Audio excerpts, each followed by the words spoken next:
বড় ভাই হচ্ছে একজন যুদ্ধশীল। এইটা যখন মানুষ আবিষ্কার করে তখন তার কি মনে হবে, এটা আমার একটু প্রশ্ন। যে আমরা সবসময় ভাবি কি বিড়ম্বনাটা দূরে থেকে অন্য কিছু, কিন্তু বিড়ম্বনা যে আমার মা হতে পারে এটাকেও আমরা কল্পনা করি, কিন্তু এটা তো বাস্তবতা। আমি নিউ ইয়র্কে বাংলাদেশের বইমেলা হয় নিউ ইয়র্কে, ওই বইমেলায় গেছি, ওখানে অনেক বাঙালি নারী পুরুষরা থাকে। একটা বাঙালি আমাদের বন্ধু প্রথম হতে দেখে সে আমাকে এক সময় বললো, আমি প্রায় আমার 7জনকে 1971 সালে পাকিস্তানি সৈন্যরা ধরে নিয়ে গিয়ে ক্যাম্পে রেখে দিয়েছিল। 7জনই বিয়ে হয়ে গেছে, 7জনই ভালো আছে, 3জন নিউ ইয়র্কেও আছে। এইটা থেকে আমার আসছে যে যারা সমাজে মিশে গেছে তারা কেমন আছে, এবং তাদের কথা আমাদের মনে করিয়ে দিতে হবে যে আমরা 30 লক্ষ মানুষের রক্ত এবং 2 লক্ষ থেকে 4 লক্ষ নারীর সম্ভ্রমের বিনিময়ে আমাদের সাথে। ঠিক আছে, আরেকটা প্রশ্ন নেই? আচ্ছা, আরো 14 মিনিট আছে। প্রথমে ইনি, হ্যাঁ, তারপরে ওই পেছনে আমাদের যে পঙ্ক্তি বসে আছেন। ধন্যবাদ স্যার। আমার নাম সাদর হোসেন, আমি কুমিল্লা বিশ্ববিদ্যালয় থেকে এসেছি। আমার প্রশ্ন হচ্ছে স্যার, আপনি কখন থেকে কার থেকে লেখক হওয়ার অনুপ্রেরণা পান? না, ছোটবেলায় তো সবাই কবিতা লিখত। ছোটবেলায় বাঙালি বালক মাত্রই ফুটবল খেলেছে এবং কবিতা লিখতাম। কিন্তু আমি যখন ইন্টারমিডিয়েট পড়ার পরে বসেছিলাম, ওই সময় তো পরীক্ষা দিয়ে অপেক্ষা করতে, ওই সময়টা আমি কবিতা বলতে শুরু করি। কবিতা বলতে এর আগে ধরো সন্ধ্যাবেলা কবিতা বলছি রবীন্দ্রনাথের, কাজী নজরুল ইসলামের, সত্যেন্দ্রনাথ। কিন্তু যখন সুনীল গঙ্গোপাধ্যায়, সুকান্ত ভট্টাচার্য এদের কবিতা পড়তে শুরু করলাম, তখন আমাদের মিল ছাড়াও তো কবিতা হয়। সেটা কেমন এটা বোঝার জন্য অনেক পড়তে শুরু করলাম।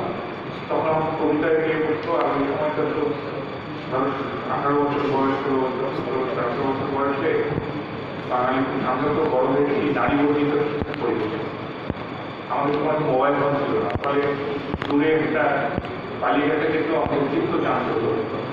চিত্রচানকে তো দূর করার একমাত্র হচ্ছে কবিতা লেখা। কবিতা লিখতাম, কবিতা লিখতে লিখতে আমার মনে হয়েছে কবি হতে হবে। বইয়েতে ভর্তি হয়ে আমার সিদ্ধান্ত পারলাম যে আমি কবি হতে চাই।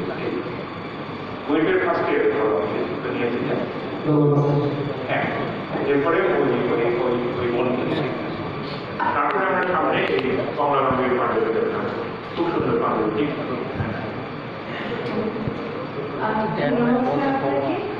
আসলে অনেক প্রশ্ন তো শুনলাম, এখন ভাবছি যে কিছুক্ষণ আগে যেটা বললেন যে যারা আসলে কবি বা সাহিত্য নিয়ে লিখছেন তাদের কোনো নিশ্চিত ভবিষ্যতের কথাটা বলতে পারছি না।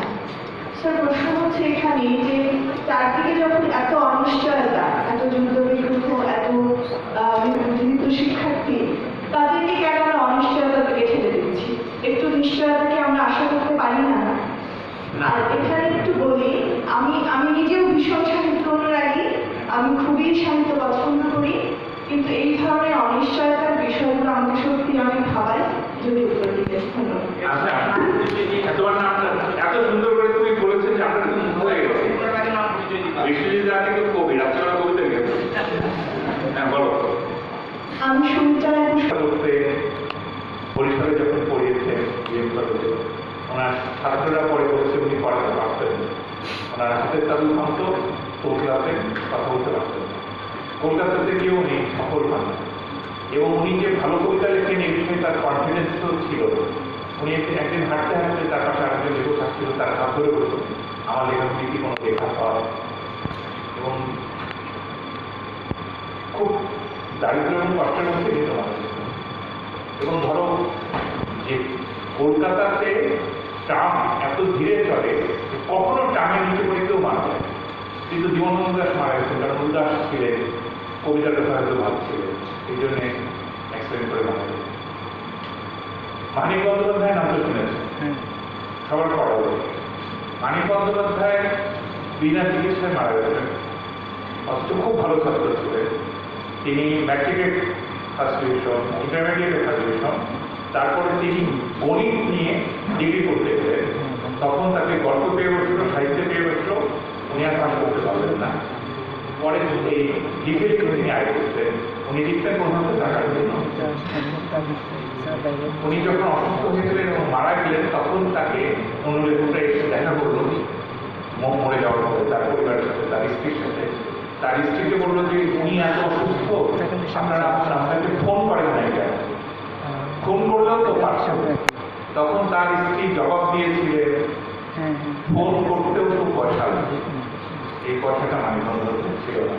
মানিকগঞ্জ বলে গেছে এই দেশে কোনো একটা উপার্জনের ব্যবস্থা না করে কেউ যেন লিখতে না আসে। আমি একজনের নাম বলি, তিনি পূর্ণকালীন লেখক আছেন, সে হচ্ছে নির্মলানন্দ।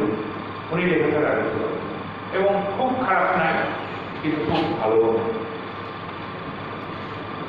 মানে উনি যখন একটা কামারগিচরের বাসায় গেলেন, আমি তার বাসায় গেলাম, এই গল্পটা করি।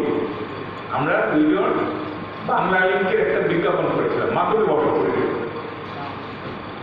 হ্যাঁ, তো এটা ধরো আজ থেকে আরো 10, 12, 15 বছর আগে।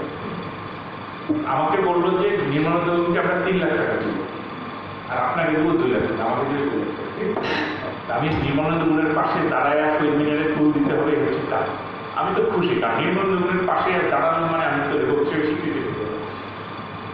আমাকে বলছে মোস্তফা সরকারকে, আমার বোন, ও বলছে, ও বললো যে আপনি নির্মাণকে রাজি করেন।